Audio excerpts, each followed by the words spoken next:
Jewellery Hanamkonda ప్రారంభోత్సవ offer flat 20% VA December 14 నుండి 22 వరకు.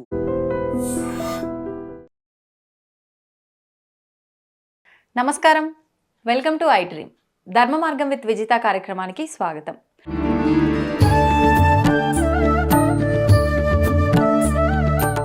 అయితే ప్రస్తుత రోజుల్లో మనం రకరకాల ఇబ్బందులను అయితే తలెత్తడం చూస్తూ ఉన్నాము. రకరకాల భూకంపాలు అని చెప్పి, ప్రళయాలు అని చెప్పి, జల ప్రళయాలు అని చెప్పి, అగ్ని ప్రళయాలు అని చెప్పి రకరకాలుగా మాట్లాడుకోవడం జరిగింది. అయితే మనకు 2024 ఉగాది పంచాంగం టైంలో పురోహితులు చెప్పిన దాని ప్రకారంగా అసలు ఎలాంటి విధ్వంసాలు ప్రళయాలు లేవు అని చెప్పి చెప్పడం జరిగింది. కానీ మనం రకరకాలుగా చూసాం. అసలు నిజంగా మరి రాబోయే 2025లో ఎలాంటి విపత్తులు రాబోతున్నాయి? చాలామంది యుగాంతం రాబోతుంది అంటున్నారు. నిజంగా యుగాంతం రాబోతోందా? ఇంకా అసలు ఎన్ని వేల సంవత్సరాలు ఉంది కలియుగం? ఇలాంటి మరిన్ని విషయాలు ఇప్పుడు గురుగారితో మాట్లాడి తెలుసుకునే ప్రయత్నం చేద్దాం. ప్రస్తుతం మనతో పాటు ఉన్నారు విశ్వపతి TVRK మూర్తి గారు. ఇప్పుడు వారితో మాట్లాడేద్దాం. నమస్కారం గురుగారు. నమస్కారం తల్లి. 2024 ఆఖరణ డిసెంబర్ నెలకు వచ్చేసాం మనమైతే. అయితే 2025లో ఎలా ఉండబోతోంది అన్నది ప్రతి ఒక్కరిలో ఒక ప్రశ్న తలెత్తుతోంది. ఎందుకు అంటే మామూలు కష్టకాలం కాదు. మనం చూసింది 2020 నుంచి 24 వరకు కూడా చాలా రకాల కష్టాలని చవి చూస్తూ ఉన్నాం మనందరం కూడా. అంటే కరోనా దగ్గర నుంచి కొన్ని జల ప్రళయాలు జరగటము, కొన్ని అగ్ని ప్రమాదాలు జరగటము, తర్వాత భూకంపాలు. గత కొన్ని రోజుల క్రితమే అనుకుంటా మనకు హైదరాబాద్ లో కూడా భూకంపం సెకండ్ల పాటు అని చెప్పి విన్నాము. కొన్ని అంటే అమ్మవార్ల దగ్గర మేడారం సమ్మక్క సారక్క దగ్గర కూడా వచ్చింది అని చెప్పి, అంటే అమ్మవారికి ఆగ్రహం ఏమైనా వచ్చిందా? ఎందుకు ఇలా అవుతోంది? మరి ఇప్పుడే ఇలా ఉంటే ఇంకా ముందు ముందు ఎలా ఉండబోతోంది అనేది చాలా మందిలో ఒక ప్రశ్నగా ఉంది. ఎలా ఉండబోతోంది గురుగారు నిజంగా 2025లో? ముందుగా మన మీ అడ్రీమ్ ప్రేక్షకులందరికీ కూడా 2025 ఎంతో శుభప్రదంగా జరగాలని ఆ శ్రీనివాసుని ప్రార్థిస్తున్నాను తల్లి. స్వామివారిని ప్రార్థిస్తున్నాను. చక్కగా ఉండాలి అందరూ మనం అంతా. నువ్వు అంటున్నది కరెక్ట్. చాలామంది ఈ మధ్య అంటున్నారు ఏంటంటే 2025 ఏదో ప్రళయం వచ్చేస్తుంది ఇలా అని చెప్పేసి. కానీ ప్రళయం అనేది ఇప్పుడప్పుడే రాదు మనకి అట్లాగేమి. ఇంకా కలియుగం మొత్తం వచ్చేసి 4,32,000 సంవత్సరాలు ఇదనమాట. మనం ఇంకా 5,120 దగ్గర ఉన్నాం. అయితే ప్రళయం అనేది అంటే ఇంకోటి చాలామంది ఏమనుకుంటారు, అసలు ప్రళయం అంటూ రావచ్చి ఈ భూమి అంతా నీటిలో మునిగిపోతుంది, అదే కదా మనం అంతా నమ్మేది. అది ప్రతి యుగానికి అవ్వగానే రాదమ్మా. చాలామంది ఇప్పుడు మనం ద్వాపర యుగం అయింది, ద్వాపర యుగం నుంచి కలియుగంలోకి వచ్చాం. ద్వాపర యుగం అయిన క్షణం కలియుగం ప్రారంభమైనప్పుడు మొత్తం ప్రపంచం అంతా మునిగిపోయి సృష్టి మొత్తం సర్వనాశనం అయిపోలేదు. ఆ ద్వాపర యుగంలో ఉన్న జీవులందరూ కలియుగంలో కూడా కంటిన్యూ అయిపోయారు. అట్లాగే ప్రళయం అనేది రాలేదు అప్పుడు. ద్వారక మునిగిపోయింది, ఇవన్నీ జరిగాయి. కానీ మొత్తం ప్రపంచం అలా మహాప్రళయం అనేది ఈ 4 యుగాలు కలుపుకుంటే మనకి అంటే ఒక త్రేతాయుగం, కృతయుగం ఫస్ట్, తర్వాత త్రేతాయుగం రాముల వారిది, తర్వాత ద్వాపర యుగం, తర్వాత ఇప్పుడు మన కలియుగం. ఈ 4 యుగాలు అన్నమాట. ఎప్పుడు కూడా ఈ యుగ ఈ ప్రమాణం ఎంత ఉంటుందంటే ఒక్కొక్కటి ఇది మనకి 4,32,000 సంవత్సరాలు. ఇది అయితే వెనక జరిగిన మన ద్వాపర యుగం 8,64,000 సంవత్సరాలు, 64,000. దీనికి డబల్ ఉంటుంది. త్రేతాయుగం దీనికి 3 రెట్లు ఉంటుంది. కృతయుగం దీనికి 4 రెట్లు ఉంటుంది అనమాట. సో ఈ 4 యుగాలు ఇలా జరుగుతున్నప్పుడు ఇటువంటి 4 యుగాలు ఎన్నో జరిగిన తర్వాత కానీ ప్రళయం ఉంది. అది మళ్ళీ రిపీట్ అవుతుంటాయి 4 యుగాలు. ఈ 4 యుగాలు వచ్చి ఒక మహాయుగం అంటాం. ఇటువంటి మహాయుగాలను ఇప్పుడు మనం 28వ మహాయుగంలో ఉన్నాం ప్రస్తుతం. మనం ఇప్పుడు 28వ మహాయుగంలో ఉన్నాం. సో ప్రళయం అనేది రావటం అనేది ఎప్పుడో కొన్ని మహాయుగాల తర్వాత ఒకసారి వస్తుంది, కానీ ప్రతిసారి యుగం మధ్యలో రాదు ఇప్పుడు. అయితే ఒకటి ఏంటంటే ప్రతి యుగంలో కూడా మధ్యలో చాలా కష్టతరమైన పరిస్థితి వస్తుందన్నమాట. ఒక 400-500 సంవత్సరాలకి, ఓ 10,000 సంవత్సరాలకి ఒక్కొక్క పీరియడ్ మాత్రం చాలా టఫ్ పీరియడ్ వస్తుంది మ్యాన్ కైండ్. అంటే ఈ ప్రపంచం మొత్తానికి, సృష్టి మొత్తానికి అనుకున్నాం మనం. అలాగా ఇప్పుడు మనం అటువంటి పరిస్థితిలో ఉన్నాం. చాలా టఫ్ సిచ్యువేషన్. అది కూడా 2020 నుంచి 2030 దాకా ఒక 10 సంవత్సరాలు ఇటువంటి పరిస్థితి కొంతకాలం క్రితం కూడా వచ్చింది. అసలు ఒక 25,000 సంవత్సరాల క్రితం ఒకసారి వచ్చింది. 25,000 సంవత్సరాలంటే ద్వాపరయుగం టైంలో అనమాట. అలాగే 75,000 సంవత్సరాల క్రితం కూడా ఒకసారి వచ్చింది. 75,000 సంవత్సరాల క్రితం ఎలా అంటే అసలు ఇవి అప్పుడప్పుడు మధ్య మధ్యలో ఏంటి ధర్మం బాగా నశించిపోతున్నప్పుడు ఇంకా ఇలాగా ఏంటి చాలా టఫ్ సిచ్యుయేషన్ వచ్చి కష్టతరమైన పరిస్థితులు వచ్చినప్పుడు ఏంటి ప్రకృతిలో అనేకమైన మార్పులు వస్తాయి. అండ్ సామాన్య మానవుల జీవితాల్లో కూడా ఎన్నో రకాల కష్టాలు మనం చూస్తాం. సామాన్య మానవుల్లో కూడా ఏంటి అకాల మరణాలు, ఊహించని అనారోగ్యాలు, సంవత్సరాల తరబడి సఫర్ అవ్వటం అనారోగ్యాలతో మనుషులు, ఎంతో ఆరోగ్యంగా ఉన్న వాళ్ళు కూడా అనారోగ్యాన్ని బారిన పట్టడం, ఇటువంటివన్నీ కూడా కాలం వల్ల. ఇది ఒక్కొక్క 400-500 సంవత్సరాలకు ఒకసారి అలా వచ్చి ఒక 10-15-20 సంవత్సరాలు అలా వస్తూ ఉంటుంది మధ్య మధ్యలో. ఇలా సృష్టిలో ఎప్పటి నుంచో వస్తూ వచ్చింది. ఇన్ఫ్యాక్ట్ ఇది ఒక్కోసారి చాలా తీవ్రంగా వస్తుంది. తీవ్రంగా అంటే ఏమిటి నీకు చెప్పాలంటే ఒక ఆల్మోస్ట్ ఒక 75,000 years బ్యాక్. నేను ఇప్పుడు కలియుగం ప్రారంభమై 5,000 అయింది అన్నాను కదా. సో 75,000 సంవత్సరాలంటే అప్పుడు ద్వాపరయుగం టైం అనమాట. ఆ కాలంలో కొన్ని అగ్నిపర్వతాలు బద్దలయ్యి, అగ్నిపర్వతాలు బద్దలైనప్పుడు అగ్నిపర్వతాల నుంచి ఇలా లావా వస్తుంది కదా, తెలుసు కదా మనకి. లావాతో పాటు యాష్ వస్తుంది అనమాట. బాగా ఎంతో యాష్ వచ్చి అది మొత్తం మనం ఆ మధ్య నీకు గుర్తుందా లేదో కొన్ని సంవత్సరాల క్రితం ఈ కొన్ని అగ్నిపర్వతాలు ఇలా బద్దలవటంతో ఆ యాష్ క్లౌడ్స్ లాగా ఫామ్ అయ్యి కొన్ని రోజుల పాటు ఫ్లైట్స్ వెళ్ళలేకపోయాయి. ఎక్కడ ఫ్లైట్స్ అక్కడ ఆగిపోయాయి. యూకే కొన్ని రూట్స్లో వెళ్ళిన ఫ్లైట్స్ అన్నీ అయిపోయాయి. బికాజ్ మొత్తం కప్పేస్తుంది అనమాట. మొత్తం పొక్క అమ్మేస్తుంది. ఈ యాష్ క్లౌడ్స్ అంతా ఉంటాయి ఈ పై ఆకాశంలోకి వెళ్ళేది. ఈ 75 years బ్యాక్ క్రితం ఏమైందిట, ఇలాగా పెద్ద పెద్ద అగ్నిపర్వతాలు బద్దలయ్యి ఆ వచ్చిన ఫ్లై యాష్ ఉంటుంది పైకి ఎగిరింది. అంతా ఈ అగ్నిపర్వతాల నుంచి వచ్చింది, మధ్యలో నుంచి లావాల నుంచి వచ్చింది. ఆ ఫ్లై యాష్ ఆకాశం మొత్తాన్ని కొన్ని సంవత్సరాల పాటు అలా కప్పేసి, కొన్ని సంవత్సరాలు అసలు సూర్యుడు భూమికి తాకలేదు. సూర్యకిరణాలు తాకపోతే అసలు భూమి మీద మనిషి జీవించగలడా? టెంపరేచర్స్ ఆ రోజుల్లో -40కి వెళ్ళిపోయింది. ఇప్పుడు మనం 10 degreesలో ఇలా ఉంటున్నాము, మైనస్లోకి వెళ్తే ఎలా ఉంటుంది, -5, 10 మైనస్లోకి ఒక స్టేజ్ దాటిపోతే ఏమవుతుందంటే మనం వెళ్ళగానే ఈ బ్లడ్ అంతా ఫ్రీజ్ అయిపోతుంది. గడ్డగడ్డిపోయి ఇన్స్టెంట్గా మనిషి చనిపోతాడు. గడ్డగడ్డిపోతుంది బ్లడ్ అనమాట. -40లో 2-3 సంవత్సరాలు అలా ఉండిపోయింది. అసలు సూర్యరశ్మి భూమికి తాకలేదు. అది ఎప్పుడో జరుగుతుంది అలాగా. అది 75,000 years బ్యాక్. అది ఈ మధ్య సైంటిఫిక్గా కూడా కనుక్కున్నారు. ఏంటి అలా ఎగిరిన ఫ్లై యాష్ ఎక్కడో కడప డిస్ట్రిక్ట్లో ఎక్కడో ఒక చోట పడి ఉంది. వీళ్ళు ఏదో ఎక్స్కవేషన్ చేస్తున్నప్పుడు అప్పుడు అన్నీ ఆనవాళ్ళు కనపడి దాన్ని డేటింగ్ చేశారు. ఎప్పటికి ఇదంతా అని చూస్తే 75,000 సంవత్సరాల క్రితం ఉందన్నమాట.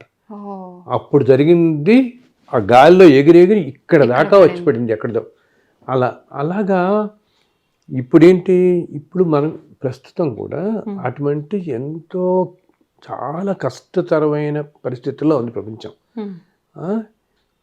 అది దాంట్లోనూ కూడా మనం 20 నుంచి 30 దాకా అనుకున్నామా, దీంట్లో కూడా ఇప్పుడు మనం మిడిల్ పీరియడ్లో ఉన్నాం. కరెక్ట్గా 25కి వచ్చాం కదా.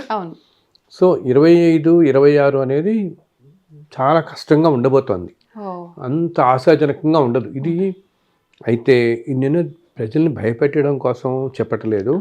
మామూలుగా మనకి శాస్త్రాల్లోనూ మనకు కనపడుతున్నది, మనకు దైవజ్ఞులు చెప్తుంది, మహాపురుషులు చెప్తున్నది, యోగులు సిద్ధులు చెప్తుంది, నేను చెప్తున్నాను. యోగులు సిద్ధులు వీడు చెప్తున్నా ఈ విధంగా జరగబోతుంది.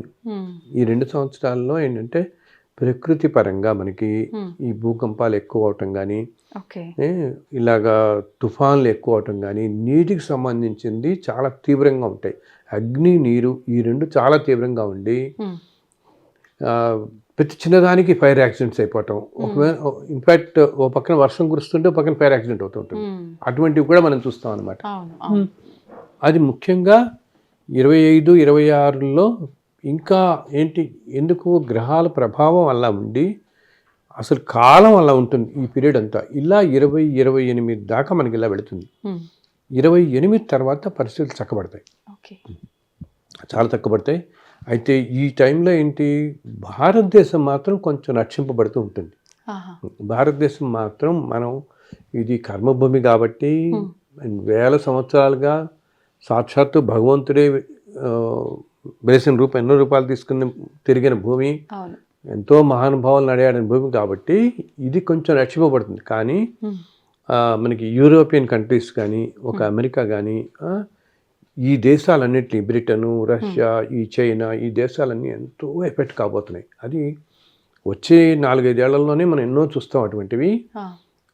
ఎస్పెషల్లీ అమెరికాలో అయితే డాలర్ చాలా తగ్గుతుంది, డాలర్ వాల్యూ చాలా తగ్గటం. అమెరికాకి ఇప్పుడు ఉన్నంత ఇంతకు ముందు ఒక 10 సంవత్సరాల క్రితం అమెరికా అంటే నెంబర్ 1 ఇన్ ద వరల్డ్ అనుకున్నట్టు ఉండేది.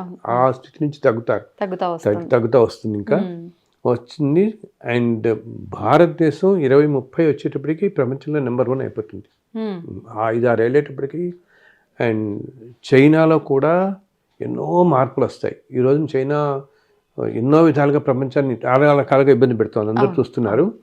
బట్ ఇవంతా మార్పు వస్తుంది, చాలా మార్పు వచ్చి వాళ్ళలో చైనాలో అసలు ఏంటంటే ప్రజలే తిరగబాటు చేయటం అటువంటిది కూడా జరుగుతుంది అక్కడ అనమాట. అండ్ అమెరికాలో ఎకానమీ చాలా దెబ్బతింటుంది వచ్చే సంవత్సరం. వాళ్ళ ఎకానమీ చాలా దెబ్బతిని దానివల్ల ఇండియా ఏంటి, మనకి ఇండియన్స్ ఎంతోమంది ఉన్నారు అమెరికాలో. వీళ్ళల్లో చాలామంది ఇండియాకి వచ్చేస్తారు. ఇప్పటికే చాలా మంది ఇప్పుడే రావటం మొదలుపెట్టారు. అండ్ ఇన్ఫ్యాక్ట్ నేను చాలామందికి వ్యక్తిగతంగా కూడా అప్పుడప్పుడు చెప్తూ వస్తున్నాను, రాబోయే 4-5 సంవత్సరాల్లో అమెరికా అనేక రంగాల్లో డౌన్ అవుతుంది అండ్ భారతదేశం విపరీతంగా పుంజుకుంటుంది. మీరు ఎప్పుడు కూడా మనం ఏదైనా రావటం అనేది అన్షెడ్యూల్డ్గా రావటం వేరు, ప్లాన్డ్గా రావటం వేరు, అంతే కదా. ఏదో నీకు ఉన్నట్టుండి గబుక్కుని ఉద్యోగం పోగొట్టేసుకుని నానా కష్టాలు పడి వచ్చే కంటే ఒక ప్లాన్డ్గా చేసుకుని వస్తే ఆ తర్వాత నువ్వు ఇక్కడ బాగా అడ్జస్ట్ చేసి సెటిల్ అవ్వగలుగుతావు. సో వచ్చే 25-26లో ఎంతో అమెరికా ఎకానమీ దెబ్బతింటుంది. అది మనం జనవరి-ఫిబ్రవరి నుంచి చూస్తాం. అండ్ యూఎస్లో ఉన్న వాళ్ళు ఎంతోమంది ఇండియా రావడానికి ప్రయత్నిస్తారు. అది ఇప్పుడు కూడా మనం చూస్తున్నాం. అక్కడ గవర్నమెంట్ మారుతుంది, రేపు ఎలా ఉంటుందో పరిస్థితి లేదు, అందరికీ అన్సర్టెంటీ. ఇది జనరల్ చూస్తున్నాం. సామాన్య ఏంటి, మనం ఒక ఆధ్యాత్మిక పరంగా జ్యోతిష పరంగా ఇలా చెప్తున్నా కూడా వచ్చే 2-3 సంవత్సరాలు చాలా కష్టతరమైన పరిస్థితిలోనే ఉంటుందన్నమాట. అయితే ఇప్పుడు ఏమవుతుంది, ప్రపంచానికి కష్టంగా ఉండి ఇలా గ్రహాలు ఇందాక అనుకున్నట్టు మనం ఇప్పుడు గ్రహాలు అనుకూలించినప్పుడు ఎన్ని యజ్ఞాలు యాగాలు ఏం చేసినా అంత ఫలితం ఉండదు దానివల్ల అంటున్నాం కదా. ఇటువంటి సమయంలో మళ్ళీ మనుషుల్ని కాపాడేది ఒక్కటి ధర్మంగా ఉండటం, దానం అన్నమాట. దానం కాపాడినట్టు ఏది మనిషిని రక్షించదు. మనకి అది కూడా ఏంటి, నువ్వు ఎక్కడో ఏదో ఢిల్లీలో ఉన్నదో ఏదో బాంబేలో పెద్ద ట్రస్టులు ఉంటాయి, వాళ్ళకి దానం చేయడం కాదు, వాళ్ళకి ఎలా బోళందుంటుంది. మన కంటి ఎదురకుండా అంటే మన కంటి ఎదురకుండా మన పని మనుషులు, మన దగ్గర పనిచేసేవాళ్ళు, తోటి వాళ్ళకి కంటి ఎదురకుండా ఉన్న వాళ్ళకి మీకు తోచినంతలో అంటే మీకు వీలునంతలో సహాయం చేయండి. అది మిమ్మల్ని చాలా కాపాడుతుంది. ఈ వచ్చే సంవత్సరం మీరు అందరూ చూస్తారు, ఇటువంటి కష్టాల్లోంచి అన్నిటినీ కూడా ఎవరైతే ధర్మంగా ఉంటున్నారో వాళ్ళని ఇవేమి చేయవు, ఏమి చేయదు ధర్మం. మళ్ళీ ధర్మం అంటే ధర్మం వేరు, భక్తి వేరు. ఇందాక చెప్పాను నేను మీకు. భక్తిలో కూడా రకమైన ఇంకా మూఢభక్తిలాగా వెళ్ళిపోయి అలా ఎక్స్ట్రీమ్ పూజలు అవన్నీ భగవంతుడు చెప్తున్నాను కదా, మా మనస్ఫూర్తిగా ప్యూర్ మనస్సుతో ఒక్క నమస్కారం పెట్టినా అన్నీ అనుగ్రహిస్తాడు ఆయన మనకి. ఈ మనిషి సోల్ ఎంత ప్యూరు, ఈ ఆలోచన ఎంత శుద్ధంగా ఉంది, పరిశుద్ధంగా ఉంది, చక్కగా వీడు ఎలా ఉన్నాడు, ఎంత ప్యూర్గా ఉన్నాడు, అవి అన్నమాట మంచితనం. ఇవి గనక అలవాటు చేసుకున్న వాళ్ళు, ఈ పంథాలో జీవించున్న వాళ్ళకి బయట గ్రహాల అనుకూలత ఇవన్నీ లేకపోయినా వాళ్ళంతగా బాధింపబడరు వాళ్ళు. కానీ ప్రజలందరూ కాస్త ప్రిపేర్డ్గా ఉండటం మంచిది. ఇప్పటి నుంచి మనం ఎప్పుడైతే కరోనా కింద ముందు చూసామో అటువంటివే కొన్ని రావచ్చు, ఇంకో రూపంలో రావచ్చు ఈసారి, వైరస్ లాంటివి. అప్పుడు అదొక టైప్ ఆఫ్ వైరస్ లాగా వచ్చింది, ఇప్పుడు ఇంకో రకంగా వచ్చి అది కూడా వచ్చే 2 సంవత్సరాల్లో వచ్చి అసలు ఒక 2-3 నెలల పాటు ప్రపంచాన్ని స్తంభించవచ్చు పూర్తిగా, మళ్ళీ కొన్నాళ్ళ పాటు. మన భారతదేశానికి కూడా కొంచెం ఉంటుంది, కొద్దిగా ఎఫెక్ట్ ఉంటుంది మనకు కూడా 2-3 నెలల పాటు. అలాగే ఇప్పుడు ఇంటర్నెట్ అంతా ఉంది కదా, ఇదంతా కూడా ఫిబ్రవరి నెలలో మనం చూస్తాం. ఒక 2-3 రోజుల పాటు అసలు ఇంటర్నెట్ వ్యవస్థ మొత్తం అలా కొలాప్స్ అవుతుంది. ఎక్కడ ఏది కొన్నాడు ఒకరోజు పనిచేయదు. బ్యాంకులు అన్ని కార్యకలాపాలు అలా ఆగిపోవాల్సి వస్తుంది కొన్ని గంటల పాటు. మన మధ్య యూఎస్లో ఇట్లాగే అయ్యి ఫ్లైట్స్ అన్నీ ఎక్కడికక్కడ ఆగిపోయాయి. గవర్నమెంట్ ఫ్లైట్స్ టేకప్ చేయలేదు వాళ్ళు 2 hours పాటు. సిస్టంలో ఏదో ప్రాబ్లం వచ్చి ఒక్కసారిగా మనం అంత డిపెండ్ అయిపోయాం టెక్నాలజీ మీద. సో అటువంటి కష్ట పరిస్థితులు కూడా ఫిబ్రవరి ఆ టైంలో వస్తాయి మనకి, టెక్నాలజీ పరంగా వచ్చిన వాటి వల్ల కూడా అనమాట. అండ్ ఇంకా ఫైర్ యాక్సిడెంట్స్ ఒకటి, అందుకు నేను అందరికీ చెప్తున్నాను, ఫైర్ దగ్గర అంటే ఇండస్ట్రీస్లో ఉండేవాళ్ళు కానీ ఇటువంటి వాళ్ళు చాలా జాగ్రత్తగా ఉంటుండండి ప్రతి విషయంలో. నీటి దగ్గర కూడా జాగ్రత్తగా ఉండండి. మన వాళ్ళందరూ పిక్నిక్స్కి వీటికి వెళ్తుంటారే, ఇలా విహారయాత్రలకి వీటికి వెళ్ళేవాళ్ళు ఈ 2 ఏళ్ళు మాత్రం జాగ్రత్తగా ఉందండి. ఎందుకంటే నీరు అగ్ని అనేవి విపరీతంగా ఇలా ప్రకోపిస్తాయి. ఎంత అంటే వాలటైల్గా ఉంటుంది అనమాట. ఎప్పుడు ఏం జరుగుతుందో తెలియదు. ఇప్పుడు ఆ మధ్య ఇప్పుడు కేదార్నాథ్ అట్టంతా వెళ్ళినప్పుడు ఫ్లడ్స్ వచ్చాయి, అది సడన్గా వచ్చింది. అలాగా ఈ నీటిలో కానీ వీటిల్లో కానీ సడన్ బర్స్ట్ అన్నమాట వచ్చేస్తుంది. ఇప్పుడు మనం చూడు ఈ మధ్య వింటున్నాం, 1 గంటలో ఏమిటి 1 నెల సరిపడా వర్షం 1 గంటలోనే పడింది. ఆ మధ్య ఒక చోట లండన్లోనూ ఎక్కడో అనమాట, ఆల్మోస్ట్ 1 సంవత్సరం పడే వర్షపాతం వాళ్ళకి 2 రోజుల్లో పడింది వాళ్ళకి. అండ్ దుబాయ్ ఎయిర్పోర్ట్లో మన వర్షం పడింది. వాళ్ళు ఊహించినట్టుగా ఎయిర్పోర్ట్ మొత్తం ఫ్లడెడ్ అయిపోయింది. వాళ్ళకి ఇప్పుడు అసలు 1 yearలో ఎప్పుడు పడలేదు అట్లా. అంత అలాగా ఇవన్నీ ఏంటి, నీటి కనెక్టెడ్ కదా వర్షం అంతా. అలా నీటికి సంబంధించినవి చాలా జాగ్రత్తగా ఉండాలి. మనం ఇలా వెళ్ళే వాళ్ళందరూ కూడా ఏంటి మరీ అడ్వెంచరస్గా వెళ్ళిపోవటం, ఈవినింగ్ టైమ్స్లో ఎస్పెషల్లీ ఈవినింగ్స్ చీకటి పడిన తర్వాత నీటి దగ్గరికి వెళ్ళటం అస్సలు చాలా ఎక్కువ ఉండుకుంటే మంచిది, వెళ్ళకుండా ఉంటే మంచిది. ఇలాగ ఇటువంటి అలాగే ఏంటి కొంచెం చాలా వచ్చే సంవత్సరం ఏంటంటే మనకి కొంచెం ఈ కళల్లో కానీ సినిమా రంగంలో కానీ రాజకీయ రంగంలో కానీ బిజినెస్ రంగంలో కానీ చాలా మంచి పొజిషన్స్లో ఉన్నవాళ్ళు కొంతమంది అనారోగ్యాన్ని సడన్గా పాలన పడవచ్చు. అటువంటి సూచనలు కూడా ఉన్నాయి. వచ్చే అనుకోకుండా అనారోగ్యం పడి పాల్పడవచ్చు అనమాట మనకి అలా. అండ్ టైం వస్తే అసలు నాకు అన్నాను కదా, కాలం కూడా సరిగా లేకపోవడంతో మామూలు ప్రజల్లో కూడా ఒక విధమైన అశాంతి, ఆందోళన, ఎప్పుడు పరస్పర మనస్పర్ధలు, అన్నదమ్ములు, ఇటువంటి వైషమ్యాలు ఇవన్నీ ఎక్కువగా ఉంటాయి. అవి కొంచెం వీటన్నిటి వల్ల మనకి మనసుకి సంతోషంగా ఉండదు కదా, ఎవరికి ఆనందంగా ఉండలేదు మనుషులందరం. మనకి మామూలుగా ఫైనాన్షియల్గా బాగుండొచ్చు, మిగతా అన్ని విధాలుగా బాగున్నా కూడా ఎప్పుడైతే మానసిక స్థితిలో ఇలా సరిగా లేవో దానివల్ల ఆనందం మనసులో ఉండదు. సో దానికి కావాల్సిందల్లా ఎంతో సంయమనంగా ఉండటం. కాలం ఇలా ఉన్నప్పుడు మనం కొంచెం తలొగ్గి ఉండాలన్నమాట. అన్నిటికీ గబుక్కున అహంకారం తెచ్చుకోకుండా కొంచెం తలొగ్గి, కాలమే ఇలా ఉంది కాబట్టి మనం అగ్రెసివ్గా ఉండకూడదు, మనం చాలా జాగ్రత్తగా ఉండాలి, నలుగురితో మంచిగా ఉండాలి, మనకు తోచిన సహాయం మనం చేస్తూ ఉంటే ఈ కాలం అప్పుడు దాటిపోతుంది. ఈ 3-4 సంవత్సరాలు దాటిందంటే అప్పుడు మళ్ళీ 28 తర్వాత చాలా మంచి పీరియడ్ చూడబోతున్నాం మనం, 2028. బట్ 25, 26 మాత్రం ఇవి కరెక్ట్ మధ్య పీరియడ్లో ఉన్నాం. ఇందా నేను చెప్తున్న దాంట్లో మధ్య పీరియడ్లో ఉన్నాం కదా మనం. సో మధ్య పీరియడ్లో ఉన్నాం కాబట్టి కొంచెం జాగ్రత్తగా ఉండటం మంచిది. ఇందాక అసలు భూకంపం అనేది మనం ఎప్పుడు ఎరగం. మనం హైదరాబాద్కి ఇప్పుడు వరంగల్ ఆ ములుగు ఏరియాలో వచ్చింది కదా, అది కూడా ఇంత ఆల్మోస్ట్ ఎంతో 5.3 ఏదో వచ్చింది. అంత అసలు ఎప్పుడు మనం ఎరగం అటువంటిది. ఇటువంటివి అక్కడక్కడ జరుగుతాయి రాబోయే సంవత్సరాలు. కొంచెం ట్రైన్ యాక్సిడెంట్స్ ఎక్కువ అవుతాయి, ఈ ఫ్లైట్ యాక్సిడెంట్స్ కొన్ని ఎక్కువ అవుతాయి, ఇటువంటివన్నీ జరగబోతాయి అన్నమాట. కానీ వీటిని ఇప్పుడు మనం పూర్తిగా వాటి నుంచి మనం ఎవరికి వాళ్ళు మన రక్షణ మనం చేసుకోవాలంటే మనం తీసుకోవాల్సిన జాగ్రత్తలు తీసుకోవటం. అంటే ఏంటి, అన్లెస్ ఎసెన్షియల్ అయితే తప్పితే ట్రావెల్స్ కానీ అండ్ ఊరికే ఏదో కాలక్షేపానికి అలా పిక్నిక్ లాగా వెళ్ళిపోయి విహారయాత్రలకు వెళ్ళిపోదాం అని అనుకోవటం కానీ, వాటర్కి నీటికి సంబంధించిన జాగ్రత్తలు చాలా జాగ్రత్తగా ఉండితే మనని మనం రక్షించుకోగలుగుతాం. అంత తప్పితే అలానే ఏంటంటే భయపెట్టదలుచుకోవాలి అందరినీ. జాగ్రత్తగా ఉండండి, సంయమనం పాటించండి, ధర్మంగా ఉండండి, అప్పుడు ప్రశాంతంగా మీ జీవితం మీరు ప్రశాంతంగా సాగుతుంది.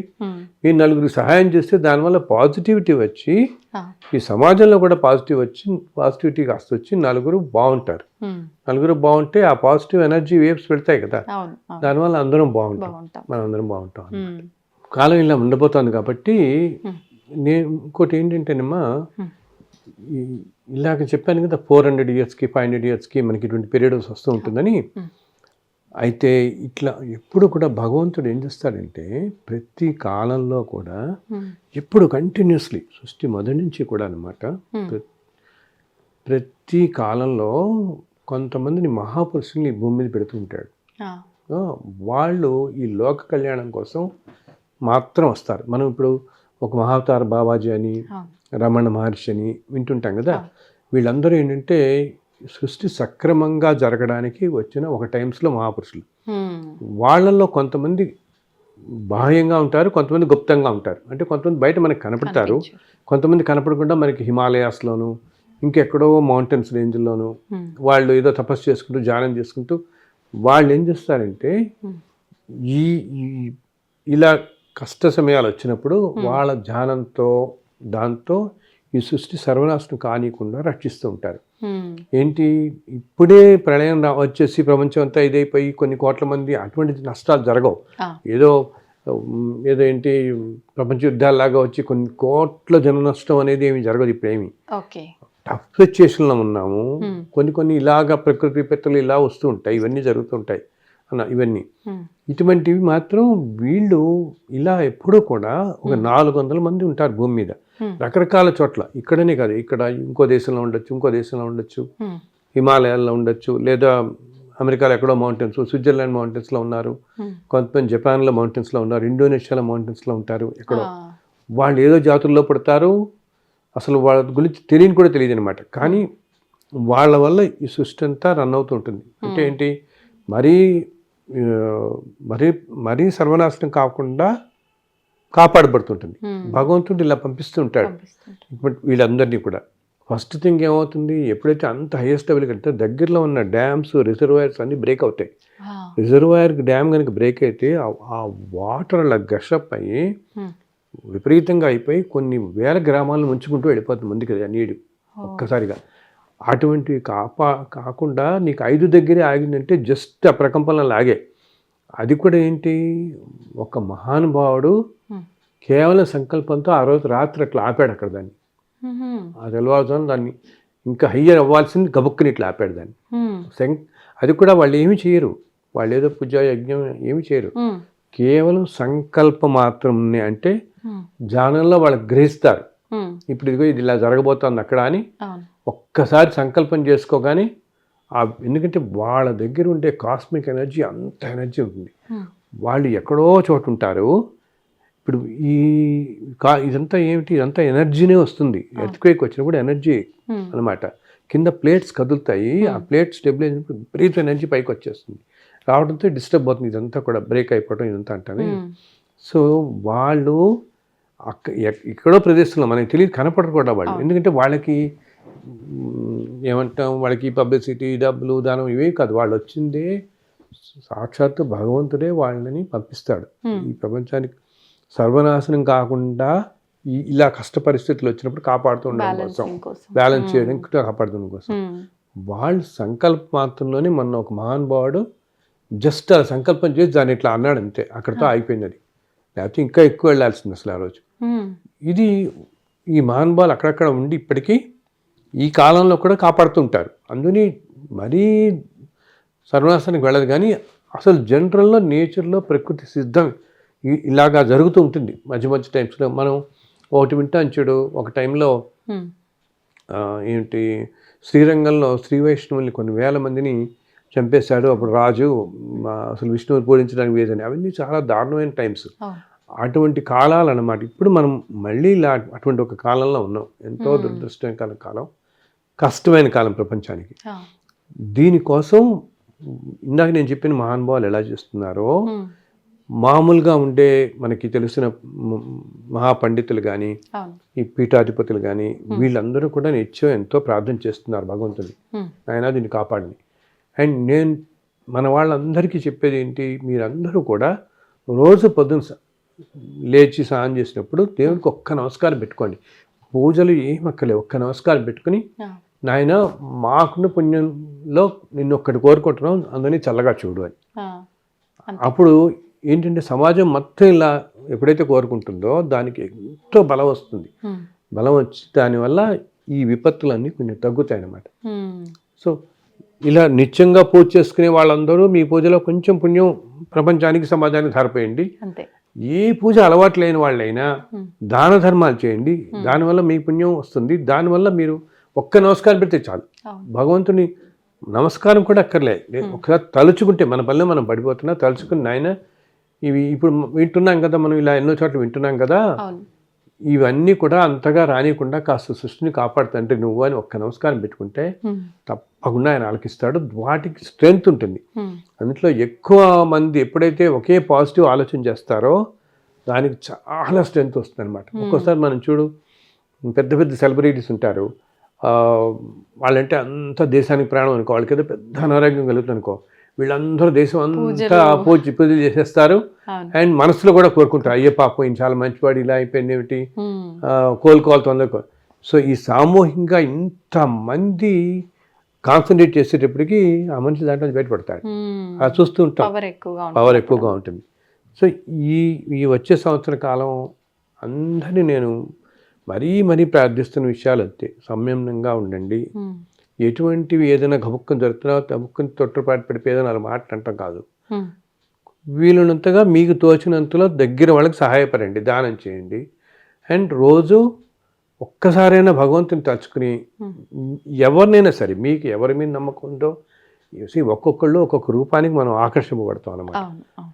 ఆ రూపాన్ని తలుచుకుని నాయన ఈ సృష్టిని చల్లగా చూడు అని చెప్పి ప్రార్థన చేస్తే తప్పకుండా దాని ఫలితం ఉండి మనం మన కుటుంబాలు బాగుంటారు, సమాజం మొత్తం బాగుంటుంది అనమాట. కొంచెం తగ్గుతుంది ప్రభావం.